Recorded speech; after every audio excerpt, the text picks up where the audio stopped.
tonight, and is he starting? It's not on bench restriction, and we haven't gone through that yet. We'll go through that right after this. And what do you think it's going to be like for him tonight? Just kind of like, what are you going to be looking for from him in terms of how he kind of fits back in and kind of shakes off some of the rust after the time he's been out?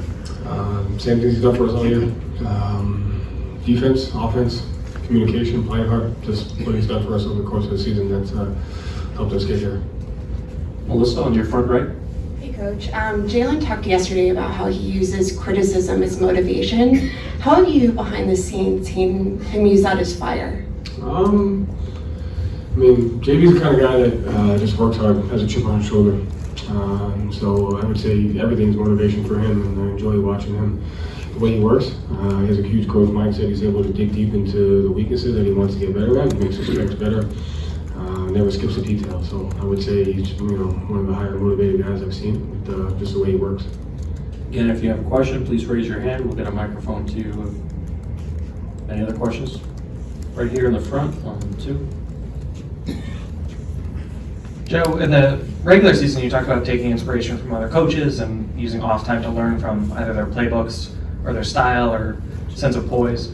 I'm curious, you had a week off. Were you able to either learn from other coaches or speak to other coaches, like coach to coach? What did this week look like to you? No, I mean, just talk to the staff. Just focus on Celtics, practice, getting better. And that's it, really. Again, here in the front. Coach, I know you're big on building good habits, preparation.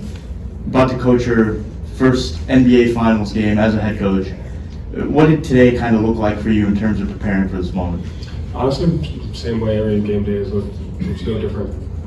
We got to rebound, we got to sprint back, we got to play defense, and pay attention to detail. We have to get to our spacing, we have to execute, we have to crash, we got to make plays, we got to play hard.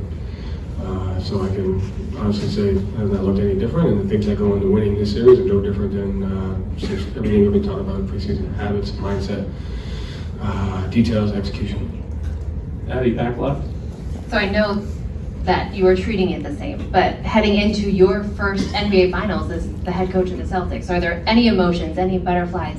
What are your emotions today? Same as they were regular season, preseason. Ready to go out there and play. And there's a game plan. You got to be ready to execute it, but there's going to be adjustments, variables, things that you're going to have to go to. And the short time I've been around and been in some big games, the things that go into winning and losing are still the same. And we can't be distracted by anything else. We've got to make sure we stick to those details. It's the most important thing. Howard, far right on the aisle. Hey Joe, there's reports about the possibility of the Lakers making an offer to Dan Hurley, and it raises the old questions about college coaches making the leap to the NBA. You had your own unique path to this job. Jason Kidd did, going straight from playing to coaching. People come through a variety of paths. Is there any one unifying thing that you think makes for a successful head coach in the NBA, and do you think that the experience as the assistant level in the NBA or college level, whatever it is, does any of that matter in the end, or is it something else that leads to success? Yeah, I mean, I think it's all the fundamentals of that are the same. I mean, you have to communicate, you have to build relationships with people, you have to have a great staff around you, you have to have great players, you have to get those players better, you have to empower people around you. You have to know at whatever level that you're at what goes into winning and what can lead to losing. So I think no matter the level, it's all the same. And obviously each level presents different types of challenges, but you rely on those things that can be translated regardless of where you're at to help you. And it's the people around you and the way you can build relationships. Same area, Sean.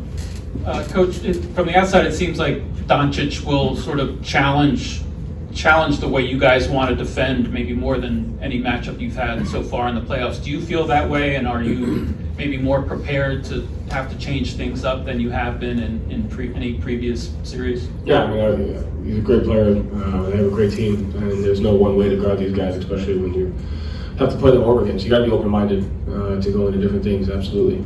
But the game's connected, and so the offensive adjustments we make will be in large part by how we defend, and our defensive adjustments we make will be in large part how we attack. And the game's connected, and those decisions are made by kind of those things. How one thing affects the other. But I don't anticipate one solution. You have to have multiple solutions. Thank you, Coach. Thanks.